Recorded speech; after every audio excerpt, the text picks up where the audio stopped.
ვნახოთ, რას გრძნობს შენთან დაკავშირებით, როგორი გრძნობაა დღეს. ძვირფასი ხარ შენ მისთვის, თუმცა მისი გრძნობა მაინც არასწორია. არასწორია იმ კუთხით, რომ როგორც შენ შეგეფერება, ისეთი შესაბამისი დაფასება, არ ვიცი, შეიძლება ყოველს თავისებურად შეუძლია სიყვარულის გამოხატვა ტიპაჟიდან გამომდინარე, მაგრამ შენ მაინც მაღლა ხარ მასზე.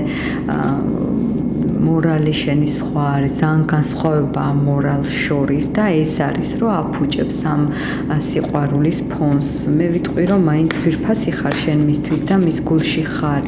როგორი გრძნობა სამიანი, ხმალი, ღმერთო ჩემო, კონკრეტული არჩევანია. ნუ დღეს პირდაპირ ამოვიდა ის, უნდა დავუყოთ ორად, რა თქმა უნდა. თუ აქ არჩევანია, ნუ მოკლედ მარჯვენა და მარცხენა რომელზე იქ მინუს ორივე მისია და ორივე ეთკინება და ეს ყველაფერს აფუჭებს და იმიტომაც არის თითქოს ეს გრძნობა ცოტა გაუფასურებული და სადღაც დაკნინებული და შეიძლება შენც ასე გრძნობდე თავს, მაგრამ თუ ზუსტად იცი რომ შენ ხარ მარტო მის ხორებაში, მაშინ გეტყვი რომ ეს არ არის ის ჯანსაღი სიყვარული, ის რაც შენ გინდა, რაც შენ გეკადრება. უბრალოდ ამის მიმღებლობა უნდა ჩართო. ეს სხვა ადამიანია და შენ სხვა ადამიანი ხარ და მოლოდინი მისგან არ უნდა კონდეს. აი, ამას გეუბნება ტაროთო რა ისე მის გულში ხარ რეალურად.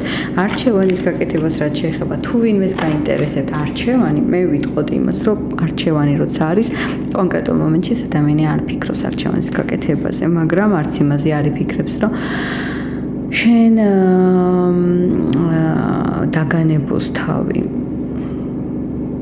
არა, თავს არ დაგანებებს. უბრალოდ მის გულში ხარ და იმიტომ. მის გულში რო არ იყო, შეიძლება ისეთი პრაქტიკული ადამიანია, არ გაიწვალოს დიდად თავი. ამიტომ თუ მოლოდინი გაქვს გულწრფელი გრძნობების, მაშინ იცოდე, რომ ან გარემო და სიტუაცია შეცვალე, ან კიდე გარემოს და სიტუაციას თუ შეცვლი, მაშინ რჩება პერსონაჟი ადამიანი და შეცვალე ეს. ან ყველაზე მთავარი შეცვალე შენი თავი, რეალურად რაშიც იმყოფები, რა გაწუხებს, როგორ გაწუხებს და დამიჯერე სიყვარულის მოვა და ყველაფერი, იმიტომ რომ ყველაფერი იწყება მაინც თვითშეფასებიდან. თვითშეფასება რომ მოწოდები სიმაღლეზეა, შენ ზოგად გაშლას მე არ შეხედავ, უყვარ ხარ თუ არა ამ ადამიანს. ყველას გისურვებ სიყვარულს და რა თქმა უნდა გელოდებით კომენტარებში. დროებით.